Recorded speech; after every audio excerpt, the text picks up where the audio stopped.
Ladies and gentlemen, I want to speak to your hearts today, not to your minds alone, not to your emotions alone, but to the very soul within you. There are times in life when we find ourselves surrounded by chaos, confusion, and crisis. The pressures of life come down hard, illness strikes, relationships break, finances crumble, and fear tries to grip us like a vise. We try to hold it all together, to fight our way through with our strength, our intellect, our will. But what happens when your strength runs out? What happens when you reach the end of yourself? That is the moment when many people turn to despair. But I want to tell you something today.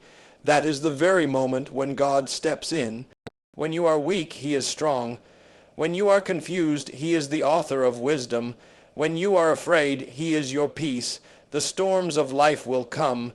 You can be certain of that. But you do not have to face them alone. There is a hand stretched out to you right now, nail, scarred and full of mercy, saying, "Come unto me, all you who labor and are heavy laden, and I will give you rest." You don't need to have all the answers. You don't need to fix everything. You need to let God handle it. He never asked you to carry the weight of the world. He never told you to fight every battle in your own power. What He asks is that you trust Him, that you surrender, that you lay your burdens down at the foot of the cross and say, "Lord, I can't do it anymore, but I know you can." Some of you are praying and waiting. You're wondering why God hasn't answered yet. But I want to remind you that His delays are not His denials. He works on His own timetable, not yours. You may not see what He's doing, but I promise you, He is working. Behind the scenes, in ways you cannot comprehend, He is preparing something greater than what you asked for. Sometimes He doesn't remove the storm, but He gives you peace in the middle of it. Sometimes He doesn't take away the mountain, but He gives you the strength to climb it. Faith isn't pretending that everything is fine. Faith is knowing that even when everything is not fine, God is still good. Faith is standing on His promises when your feelings tell you otherwise. Faith is walking forward, step by step, even when you don't see the whole path ahead. And let me tell you, friend, God honors faith, not faith in yourself, not faith in your job or your bank account or even in other people, but faith in Him, faith that He is who He says He is, faith that His word is true. You see, when you put your trust in Him, something powerful happens. The burden begins to lift. The fear begins to fade. The confusion starts to clear, because you're no longer trying to control what was never yours to control. You're no longer wrestling with something that was never meant to be fought in your own strength. You're letting go, and letting God handle it. Now, some people will say, "That's just giving up." No, that's not giving up. That's giving over. There's a difference. Giving up is surrendering to defeat. Giving over is surrendering to victory. It's saying, "Lord, not my will, but yours be done." And that, my friend, is where real power lies. That's where peace comes. That's where healing begins. That's where lives are transformed. So whatever you're carrying today, whatever pain, whatever worry, whatever situation feels too big, too broken, too far gone, I urge you to put it in God's hands. Lay it down, trust Him with it. He knows what you're going through. He sees your tears. He hears your prayers, and He has not forgotten you. He will never leave you. He will never forsake you. He's not waiting for you to be perfect.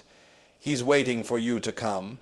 Right now, in this very moment, He's calling your name, not in anger, not in judgment, but in love, a love that never fails, a love that bore your sin, your shame, your sorrow. On a cross, that same love is alive today. That same power is still reaching, still healing, still saving. Let Him handle it, turn it over to Him. Trust in the One who holds the universe together and still knows the number of hairs on your head. He's not distant. He's not disinterested. He is near to the broken-hearted. He binds up their wounds, and he can do the same for you, if you'll let him. There's a still, small voice that whispers in the quiet moments, when the noise of the world dies down and the truth becomes clear. That voice doesn't condemn you. It doesn't shame you. It says, I'm here. I've always been here. Let me take it. But the problem is, we've been taught to hold on tight. We've been taught to fix everything ourselves. We've been raised on the belief that strength means control, that faith means never struggling. But faith, real faith, is not the absence of struggle. It's the presence of God in the middle of the struggle. You may have cried out to him 1,000 times.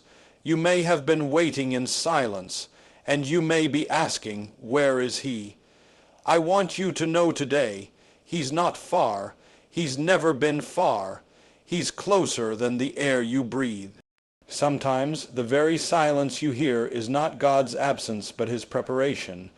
He's preparing your heart. He's preparing your path. And he's working in ways that one day you'll look back on and say, that was him. That was all him. But here's what you must do. You must stop leaning on your own understanding. The scripture tells us clearly, trust in the Lord with all your heart and lean not on your own understanding. Why? Because your understanding is limited.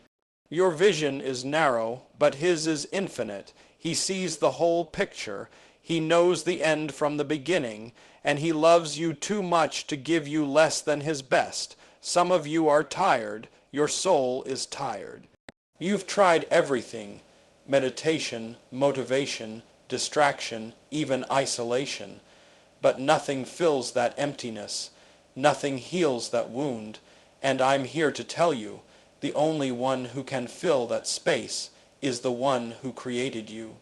He knows what your heart needs. He knows how to restore what was lost. He knows how to bring beauty out of ashes. But he's waiting for your yes, not your perfection, not your religion, your yes. That little word carries power. When you say yes to him, you give him room to move. When you say yes, you open the door to peace, to grace, to healing. You might think your situation is too messy. You might think your past is too broken. You might even believe that your mistakes have disqualified you. But let me say this as clearly as I can. God's mercy is bigger than your mess. His grace is greater than your past. His love doesn't run away from your failure.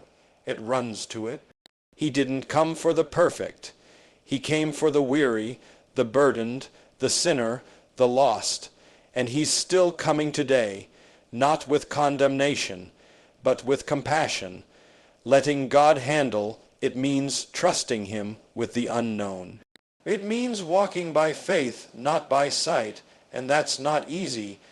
No one said it would be. But the peace that comes from trusting him is worth more than all the answers in the world. When you truly trust him, you don't have to fear the outcome. You don't have to carry the pressure. You don't have to pretend anymore, because you know who holds your future. You know who holds your heart, and you know that whatever happens, he is good. Some of you need to forgive, not just others, but yourselves.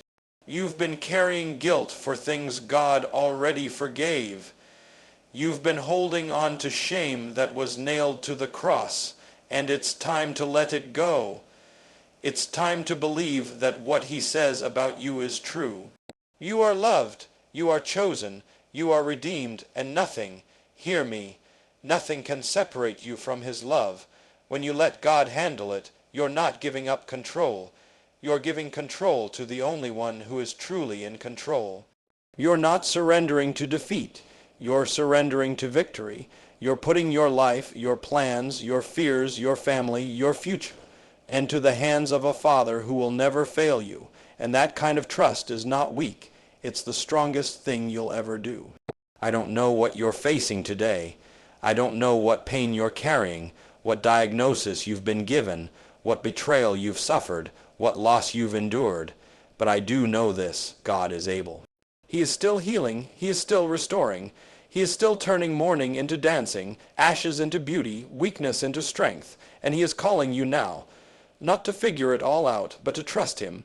There's no formula, no magic words, just a heart willing to say, God, I can't, but I believe you can. That's enough, that's where it begins, and from there he will do what only he can do. He'll carry you through the fire without letting you be burned. He'll part the sea when you see no way forward. He'll bring water from the rock when all you see is desert. Let go of the fear, let go of the control, let go of the lie that you have to have it all together. And let God handle it. He's never lost a battle. He's never made a mistake, and he will not start with you. He is faithful, always, even when we're not, even when we doubt, even when we fall. His hand remains steady. His love remains sure, and his promise stands unshaken. So I urge you now, don't wait for everything to make sense. Don't wait until you feel strong. Don't wait until you've fixed yourself. Come as you are. Bring the pain, the fear, the failure, the questions, lay it all down, and trust that the one who formed the stars and knows your name is more than able to carry you through. Just let him handle it. You see, when you let God handle it, something begins to shift deep within your spirit. There's a calm that starts to settle, not because the storm has ceased, but because you're no longer depending on your own strength to survive it. You've placed your hope in a foundation that cannot be shaken. You've anchored your soul to the eternal instead of the temporary, and that's when true strength is revealed, not in fighting alone, but in surrendering to the one who has never known defeat. We live in a world that worships self-reliance. Pick yourself up, keep pushing, grind harder. Those are the messages we hear every day, but there is a kind of strength that isn't born in pushing harder, it's born in kneeling lower. It's not found in striving more, it's found in trusting deeper. When you're at the end of your rope, when you've done all you can and still feel like you're drowning, that's not the end of the story. That's the beginning of grace. That's where God meets you, not at the top of your strength, but at the bottom of your weakness. Because his power is made perfect in your weakness. Some of you have been carrying things for years, memories, regrets, disappointments, and you've built walls around your heart to keep yourself from feeling that pain again. But the same walls that keep out the pain also keep out the healing. And if you want to be free, you have to let him in. You have to open those places you've sealed shut. Not just the parts you're proud of, but the broken parts too. He's not afraid of your brokenness. He's not intimidated by your questions. He already knows, and still he loves you. Still he calls you. Still he wants to carry that burden for you. There is something freeing about saying, God, I don't understand. I don't have the answers, but I trust you. It takes the weight off your chest. It opens the door to peace, because peace doesn't come from having it all figured out. Peace comes from knowing the one who does. You don't have to predict the outcome. You don't have to chart the course. You just have to take the next step in obedience and let him lead. He's already gone ahead of you. He's already made a way where there seemed to be no way, but he's waiting for you to follow. And let me say, this trusting God doesn't mean that everything will always go the way you expect. Sometimes the healing looks different than what you prayed for. Sometimes the breakthrough comes through brokenness. Sometimes the blessing is hidden inside a burden, but God never wastes pain. He never allows anything without a purpose. And when you look back on the road you've traveled, you'll see his fingerprints all over it. The doors that closed, the people who left, the delays, the detours, all of it was part of a greater plan, one designed not to harm you, but to bring you to a hope and a future. Maybe today you feel like your prayers have gone unanswered. Maybe you feel like heaven is silent, but I want you to hear this. Silence is not absence. Just because you can't hear him doesn't mean he's not speaking. Just because you can't see his hand doesn't mean he's not moving. Faith grows strongest in the silence. It matures in the waiting, and in those quiet places where no one else sees, God is doing his deepest work. I've met people who walked through tragedy, who faced the unimaginable, and yet there was a light in their eyes and a strength in their voice that couldn't be explained. Do you know why? Because they let God handle it. They learned to lean on him not just when it was convenient, but when it was crucial. They didn't walk alone, and neither should you. Don't believe the lie that you have to carry this by yourself. Don't believe the lie that no one understands. There is one who understands completely. There is one who took on every pain, every sorrow, every sin, and he did it for you. Right now, you can choose to trust him. Right now, in the middle of your questions, you can say, Lord, I give it to you. And that one act of surrender can change everything, not because your circumstances instantly change, but because you change. Your heart begins to rest. Your soul finds peace, because now you're walking not in your own strength, but in the strength of the Almighty. This isn't about religion. This isn't about checking boxes or pretending you've got it all together. This is about relationship.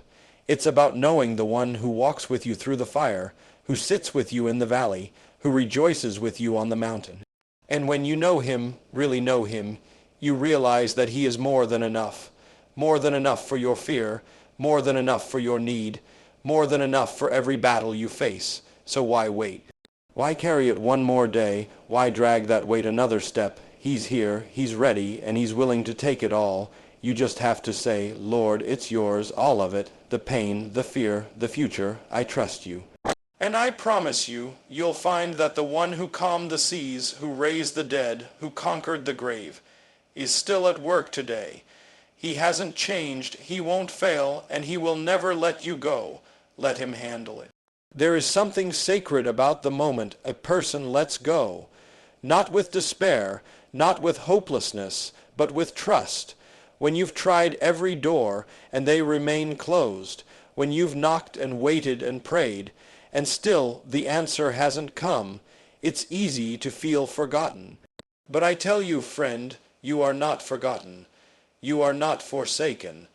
There is a hand that holds the keys to every door, and that hand belongs to a God who sees you, who knows you, who is working for you, even when it feels like nothing is moving. Sometimes the waiting is part of the answer. Sometimes what God is doing in you is more important than what you want him to do for you. He is not just concerned with changing your situation. He is committed to changing your heart, your character, your destiny. And it's often in the darkest seasons that the deepest transformation takes place. You learn to lean on him in ways you never would have if everything had gone according to your plan. You begin to see that his plan is higher, greater, fuller than anything you could have imagined. And in that place of surrender, peace begins to rise. There are people who carry deep wounds, wounds from betrayal, from disappointment, from loss. And the enemy wants you to believe that you'll never be whole again, that you'll always carry that pain.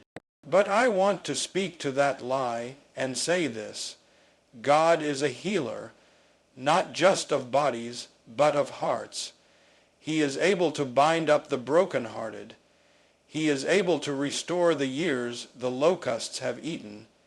He is able to take what was meant for evil and turn it for your good. But you must let him. You must open the door. You must stop holding it together in your own strength and allow his strength to hold you. Letting God handle it doesn't mean you stop showing up. It doesn't mean you sit back in passivity. No, it means you live and move and act from a place of trust. You continue forward, but now you walk with confidence that he is guiding your steps. You make decisions, but now you seek his wisdom, not just your own. You love others, but you draw your worth from his love first.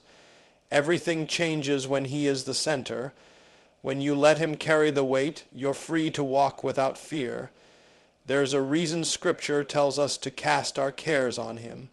Because we weren't created to carry them alone. We weren't built for the burdens of this life without the sustaining presence of our Creator. You may be strong. You may be intelligent, capable, resourceful. but even the strongest grow weary. Even the most disciplined run dry. But those who wait on the Lord shall renew their strength. They shall mount up with wings like eagles. They shall run and not grow weary. They shall walk and not faint. That kind of strength doesn't come from within. It comes from above, and it's available to you right now, not someday, not when you've cleaned yourself up, not when you've gotten all the answers, right now. That's the beauty of grace. You don't earn it. You don't deserve it, but it's given freely. And when you accept it, when you receive it, you realize that everything you were looking for in the world, security, identity, peace, purpose, was found in him all along. People will let you down, life will disappoint you, circumstances will shift, but God remains. He remains faithful when others are unfaithful. He remains constant when everything else is shaking. He remains loving even when we fall short. And that's why he's the only one worthy of your full trust. You can build your life on that foundation. You can rest your weary soul in that promise. Some of you have been fighting battles that aren't even yours to fight. You've been trying to fix people, to change outcomes, to control what's out of your hands, and it's wearing you out. But God is whispering to your heart, be still, let me take this. He doesn't need your help to be God. He invites your partnership, your obedience, your faith. But he doesn't need your control. What he needs is your surrender, your trust, your willingness to say, Lord, have your way. And when you do that, chains begin to fall. The grip of fear begins to loosen. The prison of performance begins to crack, because now you're no longer trying to be God in your life. You're letting God be God. You're acknowledging that he's bigger, wiser, more loving than you could ever be. And you're allowing his will to unfold not with resistance but with peace. That's when miracles happen. That's when hearts change. That's when things you thought were dead begin to come alive again. Because you moved out of the way and allowed his Spirit to move freely. You stopped holding so tightly and finally opened your hands. And in those open hands, he can place something better than what you were clinging to. So don't wait for the perfect moment. Don't wait for all the lights to turn green. Trust him now, in the middle, in the mess, in the questions, because he is already there. He's not just the God of the destination. He's the God of the journey. He walks beside you step by step, and every step of surrender is a step into freedom. Every time you say, Lord, I trust you, heaven responds, the angels rejoice, the heart of God draws near. You may not see the full picture today, but one day, when you look back, you'll see that he was there through it all. You'll see that every tear you cried was collected, every prayer you whispered was heard, every moment you trusted, he honored. And the story he is writing with your life is far greater than anything you could write on your own. So let go. Take your hands off the wheel and let God handle it. There's a power that comes when you finally decide to rest in God's hands. Not just say the words, but actually believe them. Actually trust that he will do what he said he would do, that his timing is perfect, even when it feels late, that his ways are higher, even when they're hard to understand. The moment you stop wrestling with what you can't control and start leaning on his promises is the moment your spirit begins to breathe again. That's when the anxiety loses its grip. That's when the fear begins to fade. Not because the situation changed, but because you did, because your faith grew deeper than your fear. Some of you have been standing at the edge, wondering if he'll catch you if you take that next step. And the truth is, he's not only ready to catch you, he's the one calling you forward. He's the one saying, trust me, I've gone ahead of you, I've prepared the way. You don't need to see the whole path. You don't need to have every detail. You just need to take the next step, and then the next, because faith isn't about seeing. It's about believing. You've been praying, you've been hoping, you've been holding on. And now it's time to release. Release the outcome, release the timeline, release the fear. Let God handle it. He's not just able. He's willing. He's not distant. He's near. And when you finally surrender what you've been carrying, you'll discover that his hands are stronger, gentler, and far more capable than yours ever were. So today, whatever you're facing, wherever you are, make the choice to trust. Not just with words, but with your whole heart. Lay it down, your fears, your burdens, your questions, and walk forward in faith, because the God who holds the stars in place also holds your life, and he has never failed. Let him handle it. He's already working, already moving, already making a way, and when you trust him fully, you'll find not only peace, but purpose, not just survival, but strength, not just answers, but the presence of the one who is greater than every need. Let go and let God.